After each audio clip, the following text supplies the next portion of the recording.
আমরা দেখতে পাচ্ছি শ্রদ্ধাঞ্জলি অর্পণের প্রস্তুত হচ্ছে সিএনসিসি সিলেট ময়নামতি রেজিমেন্ট অগ্রসর হচ্ছেন।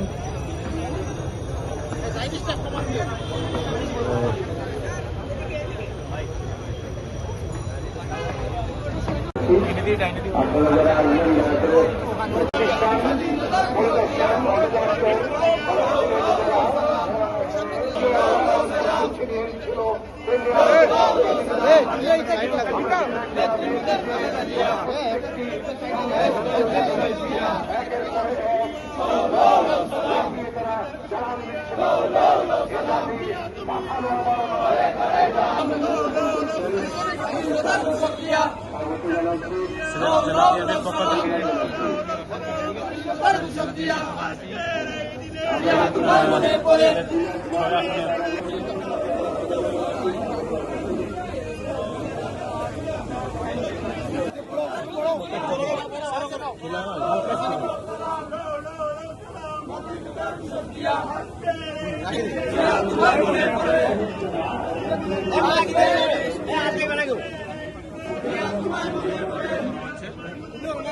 সংস্থা তারা শ্রদ্ধাঞ্জলি অর্পণ করছেন।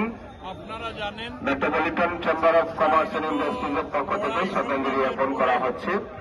তাদেরকে আমরা স্বাগত জানাচ্ছি। দেশে একটি অনির্বাচিত স্বৈরশাসক দেশ শাসন করেছে প্রায় 17.5 north east university Bangladesh, north east university Bangladesh cultural club, তাদেরকে আমরা স্বাগত জানাচ্ছি। দলের নেত্রী বেগম খালেদা জিয়া এবং আমাদের দলের সারা বাংলাদেশ এ পৃথিবী তাকিয়ে সংগ্রামের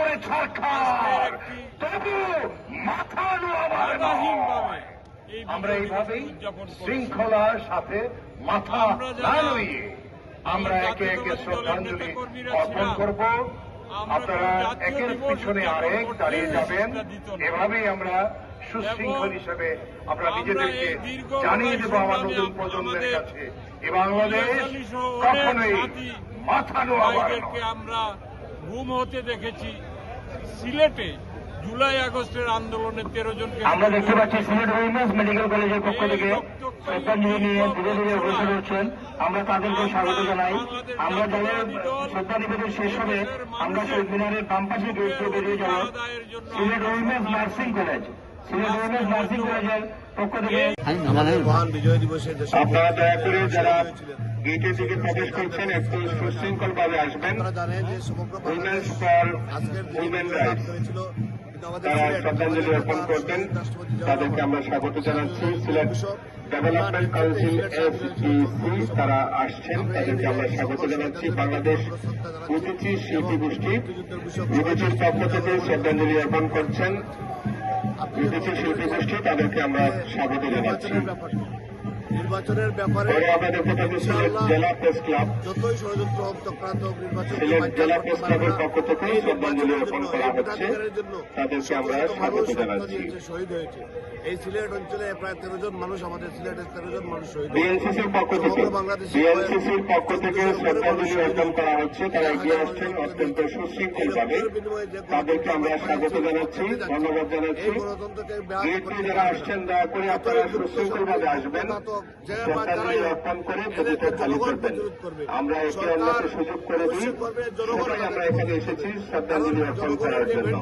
এই ম্যান্ডেটের কোন বাধা কেউ দিলে সেটা অবশ্যই জনগণ ইনশাআল্লাহ আগামী নির্বাচন অবশ্যই সুষ্ঠু এবং নিরপেক্ষভাবে নির্বাচন শ্রদ্ধাঞ্জলি অর্পণ করা দৃঢ়ভাবে বিশ্বাস করতে হচ্ছে। আমরা ধন্যবাদ আপনাদের।